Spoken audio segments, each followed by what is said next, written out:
दुनिया का सबसे बड़ा फाइनेंशियल मार्केट ना एक्चुअली स्टॉक्स का नहीं है। मतलब स्टॉक्स के बारे में हर कोई बात करता है, पर जो मार्केट सच में ग्लोबल इकोनॉमी को चलाता है वो उधार का मार्केट है, जिसे हम बॉन्ड मार्केट कहते हैं। बिल्कुल सही कहा आपने। और अजीब बात देखिए ना, हर सुबह न्यूज़ चैनल्स पर स्टॉक मार्केट की उठापटक पर तो लंबी चर्चा होती है, पर ये बॉन्ड मार्केट कैसे काम करता है, ये ज्यादातर लोगों के लिए आज भी एक बड़ा रहस्य ही है। हाँ वही तो। और इसीलिए आज के इस गहरे विश्लेषण में हम इसी रहस्यों को खोलने वाले हैं।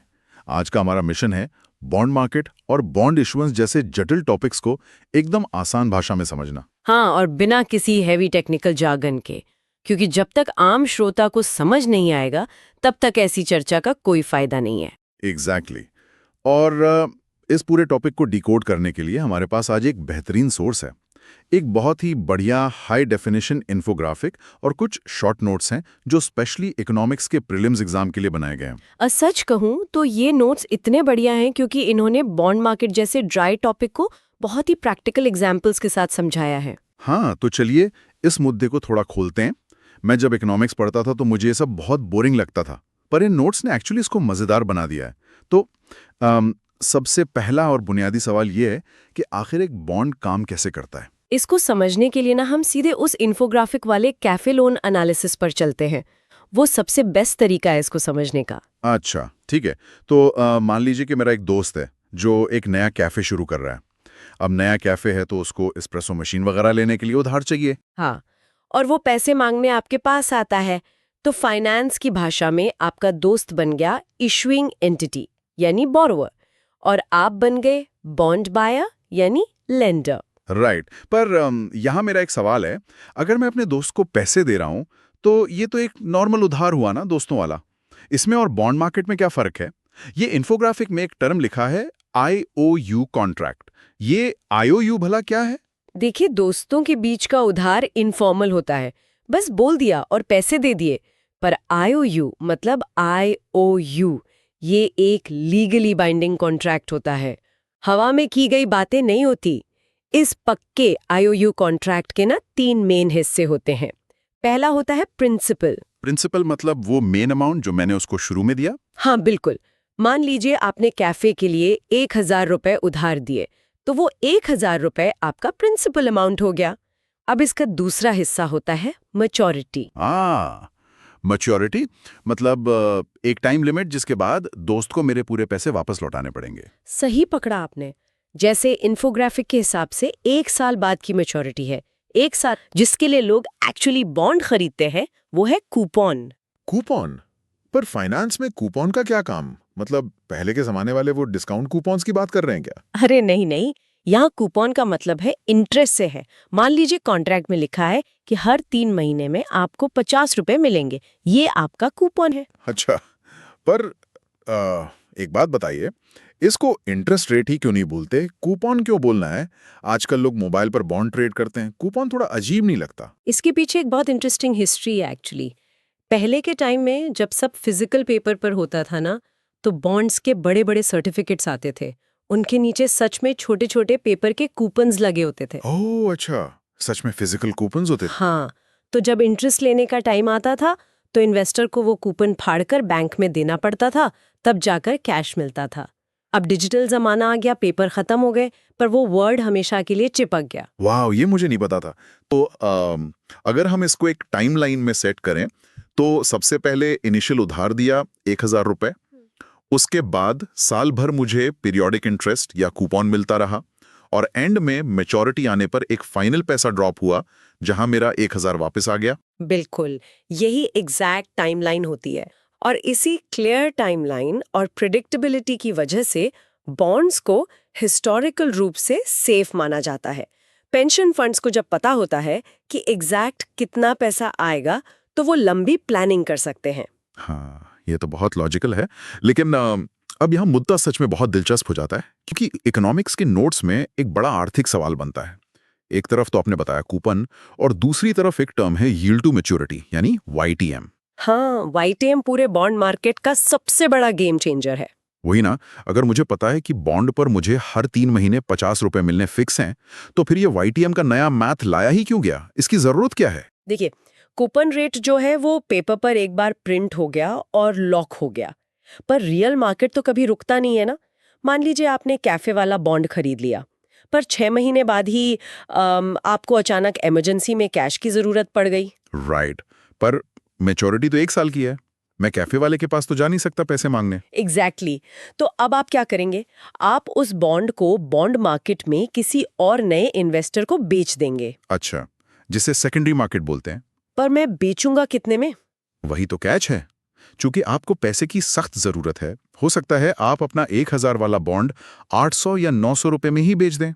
मान लीजिए किसी नए बायर ने आपको 900 रुपए दे दिए और वो बॉन्ड ले लिया। ठीक है, 900 उसने अपनी जेब से दिए, पर कानून के हिसाब से तो कॉन्ट्रैक्ट पे 1000 का प्रिंसिपल और 50 का कूपन लिखा है ना, तो नए बायर को क्या मिलेगा? अरे नए बायर को तो वही मिलेगा जो पेपर पर लिखा है। कैफे का मालिक उस नए बायर को साल के एंड में पूरे 1000 रुपए देगा और बचे हुए कूपन्स भी देगा। Wait, really? तो नए बायर ने लगाए सिर्फ 900 रुपए, पर उसको मिल रहे हैं पूरे 1000 प्लस इंटरेस्ट। इसका मतलब उसका रिटर्न तो उस पुराने फिक्स्ड कूपन रेट से कहीं ज्यादा हो गया। और इसी बढ़े हुए एक्चुअल रिटर्न को हम यील्ड टू मैच्योरिटी कहते हैं। यील्ड टू मैच्योरिटी ये बताता है कि आज की मार्केट प्राइस पर खरीदने वाले को मैच्योरिटी तक होल्ड करने पर एक्चुअल फायदा कितने % का होगा। ओह वाओ, तो यील्ड टू मैच्योरिटी असल में निवेशक का सही आईना है। कूपन तो बस एक पास्ट प्रॉमिस था जो पेपर पर लिख दिया गया था। बिल्कुल, इसीलिए बड़े इंस्टीट्यूशनल इन्वेस्टर्स कूपन रेट पर इतना ध्यान नहीं देते। उनका पूरा फोकस यील्ड टू मैच्योरिटी पर होता है।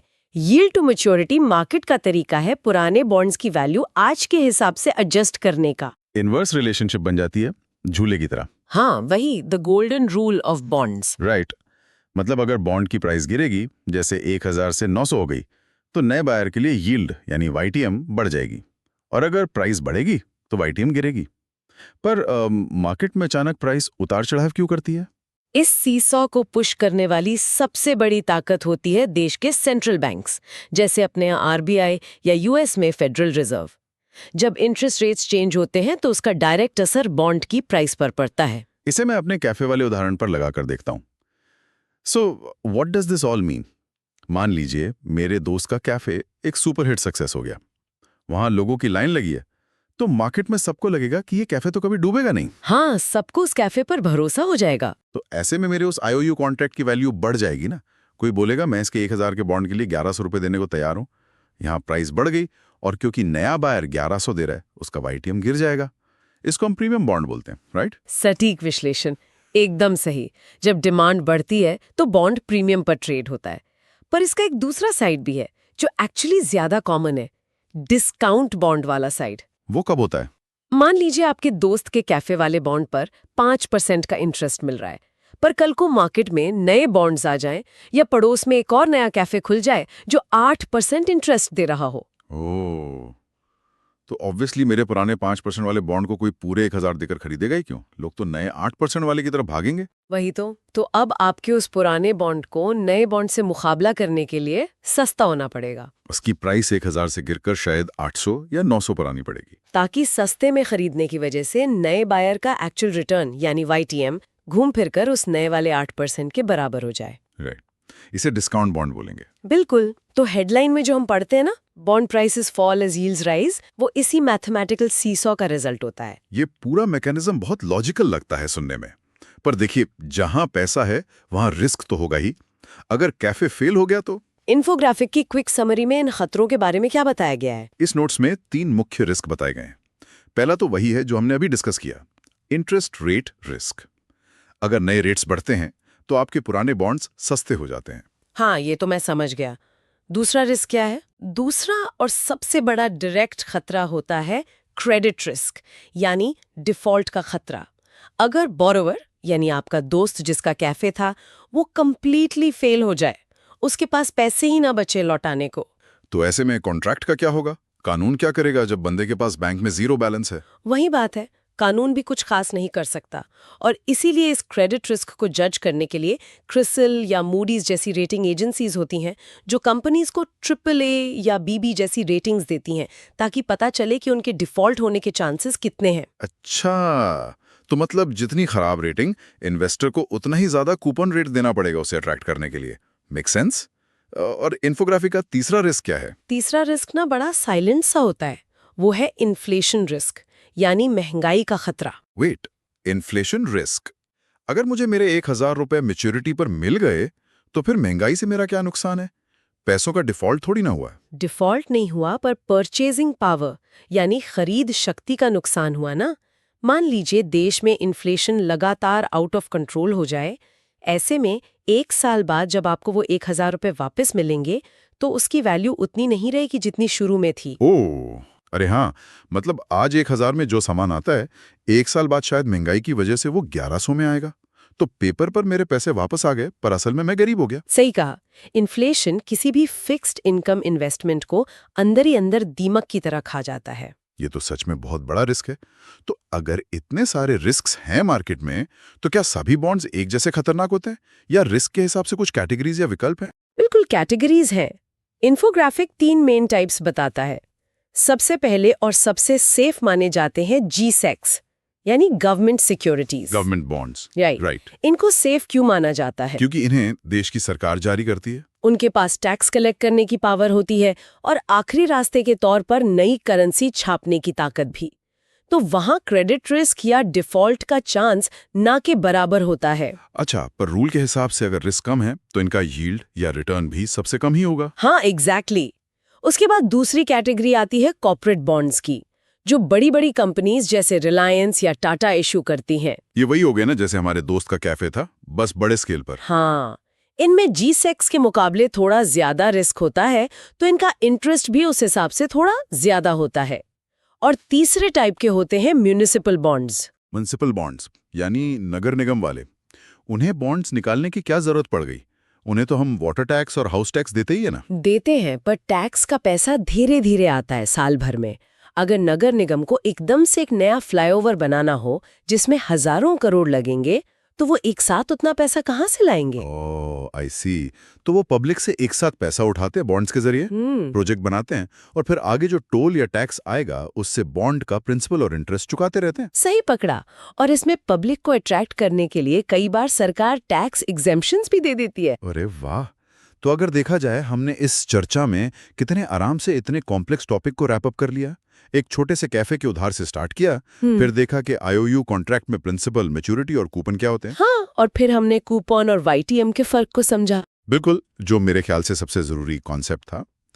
फिर हमने सेंट्रल बैंक्स और इंटरेस्ट रेट्स का वो यील्ड सीसॉ समझा, जिसने दिखाया कि कैसे डिस्काउंट और प्रीमियम बॉन्ड्स बनते हैं।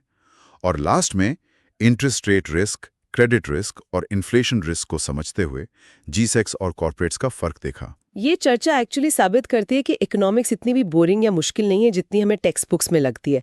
बस थोड़ा उसको रियल लाइफ से कनेक्ट करने की जरूरत होती है। सही बात है।